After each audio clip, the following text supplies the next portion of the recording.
What's going on, Canes fans? This is your boy Sammy D with Canes 365. Just wanted to do a little quick post-game video of what I've seen, in my opinion, on the game. First of all, preparation. Nick Saban is the best, probably the best in college football history when he knows the opponent he's going against, and he has enough time to prepare for what you do best.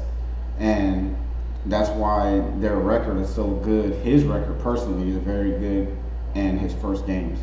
And not only do they just beat teams, it's a history with Saban for the first game that they really demolished teams. So, but preparation and outcoached.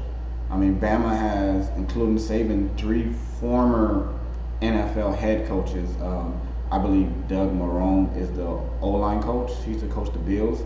And Bill O'Brien is the offensive coordinator. He used to coach for Houston Texans with Deshaun Watson.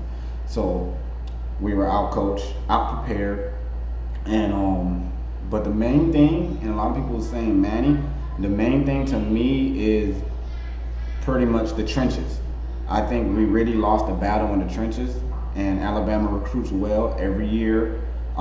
We always hear about the big time skill position players, but it's their recruiting in the trenches that's keeping them a powerhouse. So Miami has the second most experienced offensive line unit after Minnesota, but like the guy said, that's a good thing and a bad thing, meaning that those guys weren't as good to go into the league, sophomore or junior year. So experience doesn't really mean that you're necessarily good. But Miami, the only good thing is we face the toughest team we're going to face all year. We don't have Clemson on our schedule unless we make it to the ACC title game. But we pretty much face the best front seven that we're going to face all year. So we have enough time to build some cohesiveness back with the O-line. We have some guys that was injured that's coming back. So I think we're going to be fine. I'm not going to take this loss too bad because, like I said, it is against Bama. I think they are the best team. The defense, we all know that their defense was expected to be one of the best defense that Saban's had in a long time, and their offense is ran by Bill O'Brien. So their offense actually hasn't even lacked off that much. So we're not going to face a team like that, So, but Manny Diaz, should have. It was tough on him, man. He went against Saban, but they could have had them guys going a little more, especially after the second half. It was some key plays like the non-safety call, that long touchdown, that 94-yard bomb. I believe it was Zach McCloud. If you go back to that play, Zach McCloud was being held. But all in all, we beat ourselves as well. The goal line stand. So. They just beat us. I'm not making no excuses. They're just better right now. Maybe Miami could play them down the road. North Carolina just lost, so I think we can try to run the table in the Coastal. So we're not ready for Bama yet. Let's just get out of our minds right now. Go ahead, crumble it up, throw it away. We're not ready for Bama yet. So, but we can try to win this Coastal. So the teams that's on our schedule, we're still going to be favorite, to win most of our games. Virginia Tech could be ranked by the time we play them. So let's just, not give up on the season. You still got FSU. You still want to win that game. You got the North Carolinas and you got the Virginia Techs. And, just win the games you're supposed to win. I seen some of the good things I seen was when Bubba Bolden came out, number 24, Kitchens came in, the freshman safety from Miami Northwestern. He came in, looked good, had that fumble, but Alabama recovered it. And also James Williams, another safety, number 0, the true freshman. He didn't always make the play, but he was just around the ball. It's good to just and he's a big guy, man. I think he could be a special player, and I think them two could be very good back there for a couple of years together. And the receivers actually look good. When King had time to throw the ball, they made catches. It wasn't drops today. Kings just didn't have enough time to throw the ball in the pocket.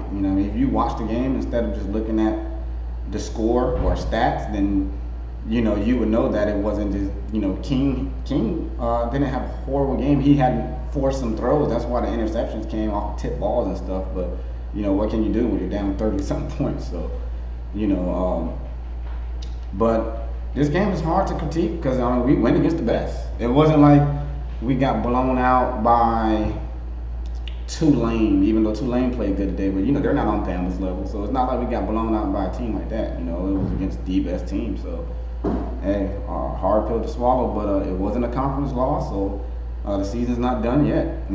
So it was some good things. The receiving core looks like they're pretty good. They're better than last year. We didn't see Wiggins or Pope. Kayshawn Smith, number 5, everything thrown his way. He made plays. Rambo is damn sure good. Every time we threw to 11, I knew something good was going to happen. We just got to give King more time to throw the ball, and that would happen because, like I said, we're not going to face another front seven like that. So, and running backs, I love Cam, Carroll City, my boy. I love Cam, but I believe that Don Chaney is the best running back in the room right now. Number 2, Don Chaney, with the same blocking, the same holes Cam was getting.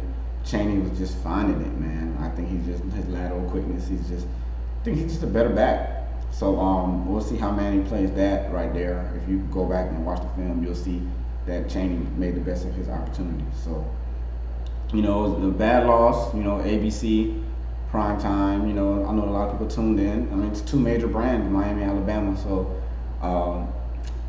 the part that's going to hurt the most, I believe, is the recruiting. The little bit of recruiting battle we did have with Bama, is definitely going to tilt their way more because you don't want to get blown out. If you lose close, a recruit might be like, okay.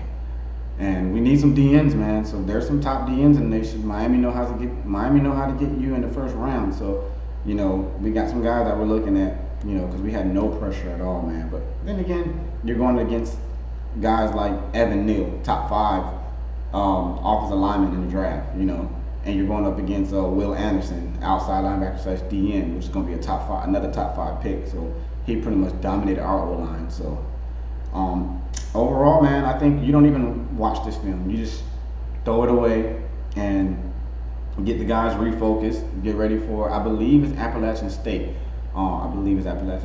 Just get ready for your next opponent, man, and just take this out of your memory bank, man. So that's my